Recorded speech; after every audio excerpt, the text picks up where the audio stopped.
Alors, bonjour à tout le monde. Alors, moi, j'ai un petit peu moins l'habitude des conférences, donc je vais faire de mon mieux pour vous parler de ma passion et de mon métier. Mais avant ça, je vais un petit peu vous raconter de comment je suis venue à tout ce cheminement. Alors, quand j'étais petite, pardon, je vais passer ça tiens, là. Quand j'étais petite, j'adorais l'école. J'adorais l'école et j'adorais lire. Et j'étais même passionnée de lecture. J'adorais l'école parce que j'aimais aussi beaucoup avoir des bonnes notes. Ça faisait plaisir à mes parents, ça faisait plaisir à mon enseignante, et puis je m'y sentais bien. Il y avait les copines, les bonnes notes, les livres que je pouvais trouver, les bibliothèques. Et ça c'était quand j'étais toute petite. Au fur et à mesure que je grandissais, dans l'école primaire encore, donc j'étais quand même encore assez petite, c'est vrai que ça a un petit peu changé. Mes passionnantes aventures littéraires se sont petit à petit transformées en lectures obligatoires et ennuyeuses, souvent trop ennuyeuses, les lectures imposées par l'école. Et petit à petit, comme ça, c'est vrai que j'ai commencé à perdre mes passions. J'ai fini par arrêter de lire. Les notes, c'était toujours encore très important pour moi, pour faire plaisir à ma maman, qui était vraiment très contente. Et puis, mais pour y arriver, je travaillais beaucoup et avant chaque contrôle, j'avais quand même énormément de stress. Alors tout ce plaisir que j'avais quand j'étais petite pour aller à l'école, et ben, petit à petit, c'est vrai que ça s'est estompé. J'y allais comme tout le monde pour apprendre les leçons, mais avec beaucoup moins d'envie. Les leçons, c'est vrai qu'on les apprenait, on ne se posait pas la question, est-ce qu'on avait envie de les apprendre ou pas envie, est-ce que ça nous intéressait. Parfois, c'était très intéressant, en fonction du maître, suivant comment c'était présenté, comment c'était abordé. Il y avait certains sujets qui étaient bien abordés, qui donnaient plus envie. Mais globalement, ce n'étaient pas des choses qui m'intéressaient, même si j'étais, à cette période-là, vraiment très passionnée par énormément de choses. Moi, si on m'avait demandé, j'aurais bien aimé dire aux adultes que ce que je voulais faire, ce que je voulais apprendre, c'était la paléontologie, l'archéologie, parce que les dinosaures, ça me passionnait. Je leur aurais dit aussi aux adultes que ce que moi je voudrais faire, c'est étudier les minéraux, par exemple, ou bien la nature, parce que tout ce qui est animaux, les plantes, la terre, c'est quelque chose qui vraiment me passionnait et me tenait à cœur. J'imaginais même pouvoir être protectrice de la nature, des choses comme ça, comme on s'imagine parfois quand on est petite. Et puis l'astronomie aussi. J'adorais les étoiles, l'univers. Mais on ne me demandait pas. On ne me demandait pas qu'est-ce que moi j'avais envie de faire. On ne me demandait pas ce que j'avais envie d'apprendre. Parce que si on m'avait proposé des sujets comme ça, des livres, on aurait pu me donner des lectures obligatoires. Je les aurais lus avec grand plaisir. On aurait pu me donner tous les contrôles qu'on voulait et j'aurais pas eu de stress d'aller à l'école, de ne pas réussir à dormir le soir parce que j'avais trop peur de ne pas avoir une bonne note. Sur ces sujets-là, ça ne m'aurait posé aucune question. Mais on ne me demandait pas. Et quand moi je posais la question, quand je demandais est-ce que ce serait possible d'étudier l'astronomie, alors là on me disait oula, il va falloir être bon en maths et plus tard tu pourras. Si je demandais d'étudier les dinosaures, la paléontologie, pour devenir plus tard archéologue, on me disait non mais de toute façon on a déjà tout découvert, alors c'est pas nécessaire de se projeter sur un futur comme ça. Et là où il y a encore des choses à découvrir, ce serait plutôt dans d'autres pays assez loin. Et puis par rapport à la nature que j'adorais observer, que je voulais vraiment protéger, c'est vrai que les cours soigneusement bétonnés des différentes écoles que j'avais, maternelle, primaire, laissaient pas vraiment de place à l'observation de la petite faune sauvage. Alors là, je n'ai même pas posé la question. Voilà, j'aurais bien aimé qu'on demande. Et c'est vrai que c'est tellement facile d'apprendre des choses quand on a vraiment envie. Plus tard, bon, en tout cas, entre-temps, j'ai continué d'apprendre comme tout le monde, pour les bonnes notes, au moins le temps du contrôle, même si les apprentissages sont assez éphémères, parce que c'est vrai que le temps du contrôle, et puis après, il y a autre chose à apprendre, et puis autre chose et autre chose. Plus tard, quand je suis devenue maman, ben là, c'est vrai que toutes ces questions me travaillaient, et me travaillaient à nouveau, et j'ai commencé à rêver l'école autrement. Pour ma fille, je voulais autre chose. Alors, je me suis un petit peu renseignée parce qu'honnêtement, j'y connaissais rien du tout. Je savais même pas qu'est-ce que c'était une école Montessori, des pédagogies alternatives. Je n'étais même pas au courant qu'on pouvait faire autre chose. Et puis, mais c'est vrai, quand on a des enfants, ça remet beaucoup de choses en question. Alors, je me suis renseignée, j'ai pas mal pianoté sur Internet et j'ai découvert la pédagogie Montessori qui m'a passionnée. Et je voulais vraiment une école comme ça, une école où les enfants seraient respectés, où la nature aurait vraiment sa place au cœur de l'école. Et pour toutes les choses intéressantes qui m'ont vraiment plu et que je ne vais pas dire maintenant, sinon je vais me répéter. En tout cas, j'ai recherché dans les Vosges, je me disais, j'ai déménagé dans les Vosges, il doit y avoir une raison, il y a certainement une école comme ça, si elles sont tellement merveilleuses, il devrait y en avoir un petit peu partout. Mais après de nombreuses recherches, parce que j'ai mis quand même une semaine où je croyais qu'il y aurait certainement une école sans site internet, mais que certainement il devrait y en avoir une. Mais non, pas d'école Montessori, pas d'école très proche de la nature, ou comme j'aurais voulu pour mes enfants. Alors je me suis faite à l'idée. Je me suis dit, ben si, on n'a pas, créons-la. Et c'est là, grâce à ma première fille, que j'ai commencé à me projeter sur l'envie de créer une école. Pardon. Alors il a fallu encore quelques années pour pouvoir aboutir, pour pouvoir commencer vraiment concrètement ce rêve, et quelques années, des années de formation, des rencontres aussi qui étaient très importantes, parce que je ne l'ai pas créée toute seule, je l'ai créée avec une amie que j'ai rencontrée qui avait les mêmes projets aussi, grâce à ses enfants qui l'ont aussi amené à certains raisonnements sur l'éducation. En tout cas, le fait d'être maman, ça m'a lancée dans cette merveilleuse aventure de l'école Montessori de Saint-Dié-des-Vosges. Alors oui, c'est vrai que c'est à 1 heure d'ici, c'est pas juste à côté, mais la majorité des écoles Montessori ont à peu près les mêmes principes, les mêmes valeurs. Alors je vais vous raconter un petit peu comment ça se passe dans notre école, mais juste avant ça, je vais vous expliquer ce que c'est la pédagogie Montessori, parce qu'il y en a certainement beaucoup qui ne connaissent pas. C'est pas encore très très connu. Maria Montessori était une femme qui a vécu il y a un siècle de ça, et qui était femme médecin en Italie. C'était vraiment un génie. Elle a passé toute sa vie à observer les enfants et à mettre en place un matériel qui était spécialement adapté pour eux, adapté pour des enfants qui avaient des difficultés particulières et qui ne se retrouvaient pas du tout à l'école. Ce matériel était vraiment concret, en base de tous les apprentissages, et avait un impact tellement positif sur les apprentissages des enfants que des enfants avec des troubles particuliers, des difficultés, des handicaps, pouvaient rattraper le niveau scolaire d'enfants qui n'avaient pas de difficultés particulières. Là, elle s'est dit, il y a quand même un problème, que les enfants de ma classe qui ont vraiment des difficultés arrivent à travailler à avoir un niveau de compréhension sur le français, calcul, les matières principales et d'autres choses, autant que le niveau des enfants qui n'avaient aucune difficulté. Donc elle a commencé à étendre, bon, c'est le travail de toute une vie, hein, c'est vrai que je fais petit, mais elle a commencé à étendre sa pédagogie pour les enfants qui n'avaient pas de difficultés particulières. Et c'est vrai que ça fait un boom dans le monde entier, parce que des écoles Montessori, on en retrouve maintenant vraiment partout dans le monde, sur tous les continents. Sauf en Antarctique, mais logique. Alors pour notre école, vous verrez, c'est normal, c'était intentionnel que les photos soient mélangées pour que vous puissiez un petit peu avoir une idée de tout. Donc on n'a vraiment pas trié toutes les classes, la cantine. Il y a un petit peu plus de photos des enfants plus grands, la classe des 7 à 11 ans, parce que c'est la classe dont je m'occupe, et donc j'avais plus de photos que les photos des collègues que je n'ai pas encore récupérées. Alors, pour ne pas me perdre, je vais prendre ma trame quand même pour commencer. Alors, ce qu'il y a de particulier, déjà, donc pour reprendre la pédagogie Montessori, et aussi, il y a certaines choses qui sont particulières à notre école. Il y a déjà l'absence de jugement, qui m'a vraiment beaucoup parlé au départ. L'absence de jugement, c'est-à-dire qu'il n'y a pas de notes dans cette école.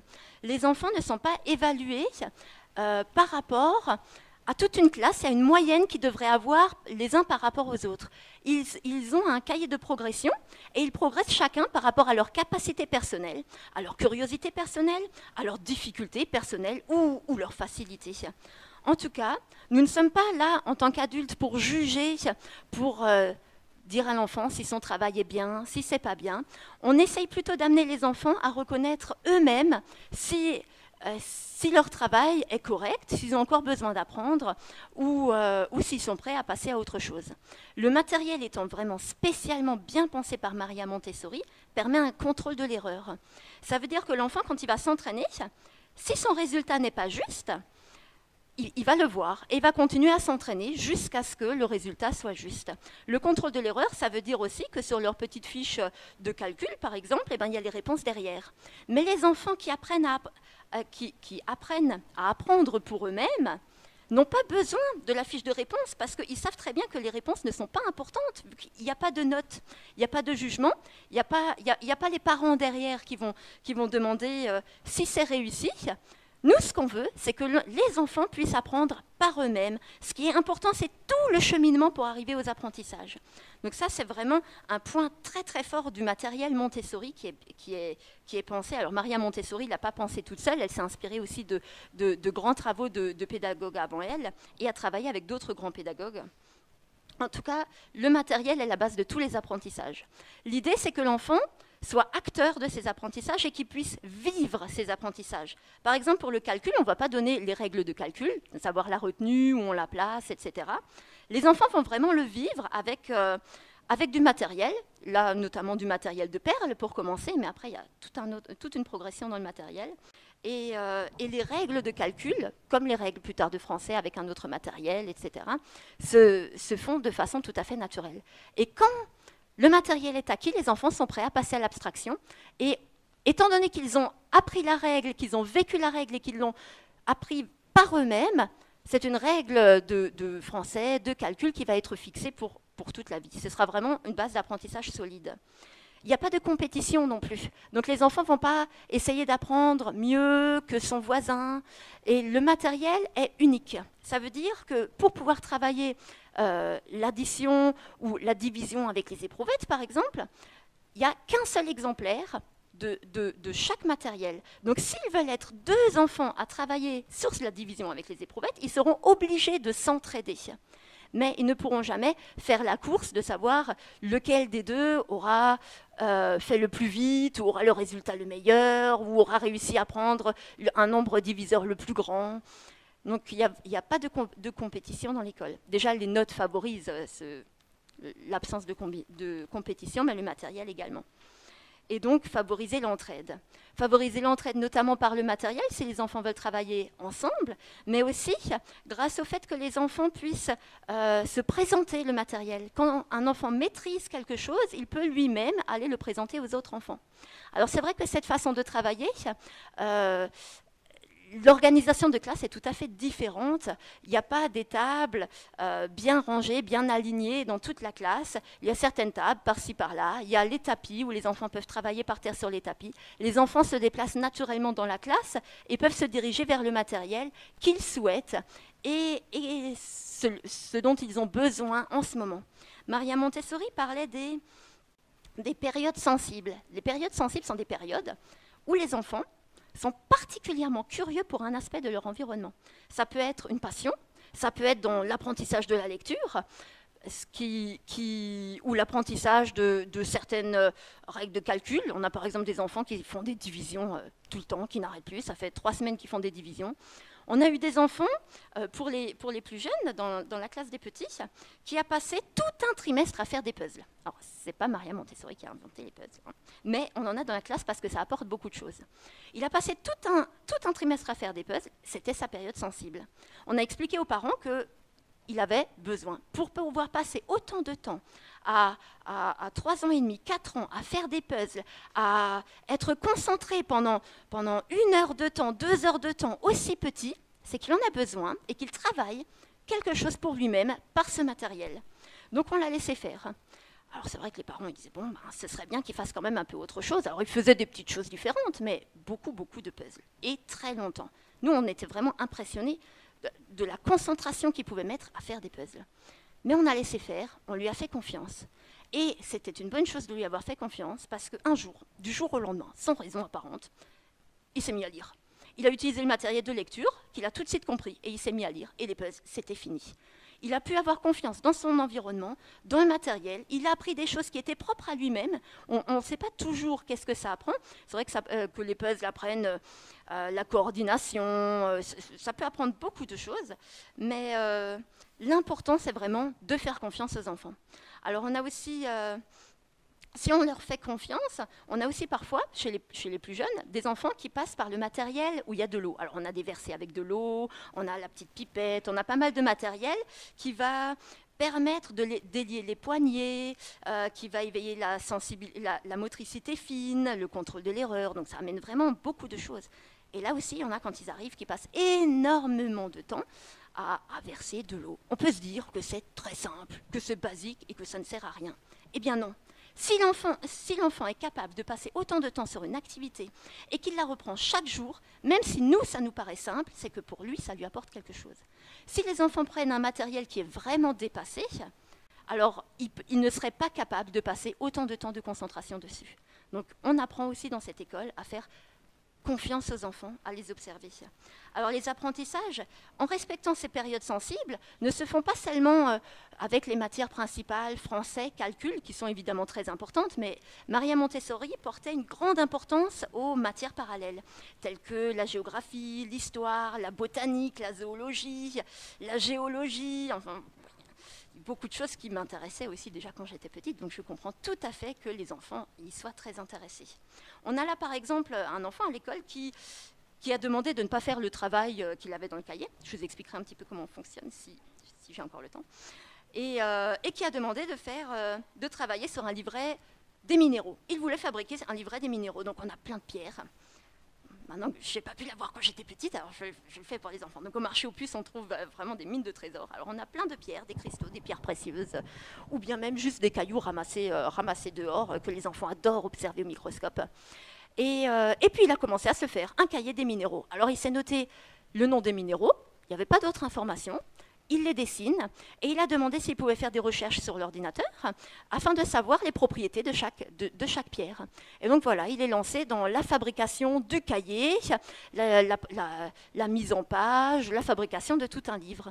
Alors il ne va pas pendant ce temps faire de calcul parce qu'il passe des matinées entières dessus. Il ne va peut-être pas faire de calcul, il ne va peut-être pas travailler les règles de grammaire qu'il aurait travaillé sinon. Mais par contre, il travaille tout ce qui est organisation, l'autonomie, le travail de recherche, d'écriture, et c'est vraiment un travail formidable. Et lui est très fier et il peut passer énormément de temps dessus parce que c'est ce qu'il a envie à ce moment-là. Alors, je voulais parler de plein d'autres choses et finalement c'est passé très vite. Donc je vais juste encore dire que notre cour n'est pas une cour d'école, mais c'est plutôt un jardin rempli de verdure.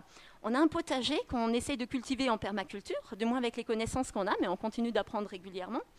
On y plante des arbres, on y plante des petits fruitiers aussi, qui, c'est vrai, ont parfois la vie dure.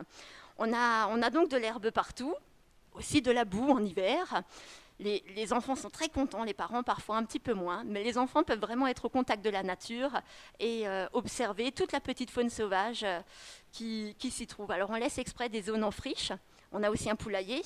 Les poules ont aussi vu la vie dure, c'est vrai, mais par le renard qui est passé par là.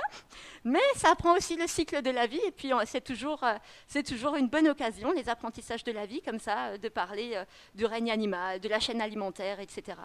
En tout cas, les expériences vraies, vécues, sont vraiment très importantes et la base de tous les apprentissages. On ne met pas de devoirs aux enfants non plus, parce qu'on pense qu'après l'école, c'est vraiment important que les enfants puissent continuer leurs apprentissages par le vécu, avec les jeux, avec même du repos, c'est très important. Nous aussi, après le travail, on a besoin de se reposer. Et c'est vraiment important qu'ils puissent penser à autre chose quand l'école est finie, pour garder d'autant plus le goût de travailler quand ils arrivent à l'école. Donc dans notre école, pas de notes, pas de devoirs. On a des petits effectifs de classe, une dizaine d'enfants à peu près par classe. Et l'idée, c'est qu'on soit plutôt comme une famille, plutôt que comme une grande école. Donc on se connaît tous, on s'aime tous, j'ai envie de dire, parce qu'on s'adore. C'est vrai que le fait de ne pas avoir beaucoup d'enfants, on peut vraiment avoir des super relations, bien les connaître, bien savoir où c'est qu'ils ont des difficultés ou des facilités, et être toujours présent par rapport à leurs besoins. Alors, on est ouvert à tous, les samedis matins, parce que pour pouvoir apporter un petit peu plus, parce que c'est vrai que tout le monde ne peut pas forcément s'inscrire dans l'école, les places sont aussi limitées. Les samedis matins, on propose des activités Montessori et on propose de partager cette pédagogie avec des enfants qui viennent de toutes les autres écoles. Donc voilà. Et puis on donne des formations pour adultes aussi pour étendre un petit peu cette pédagogie et pouvoir l'appliquer un petit peu partout où c'est possible. Voilà. Merci à tous.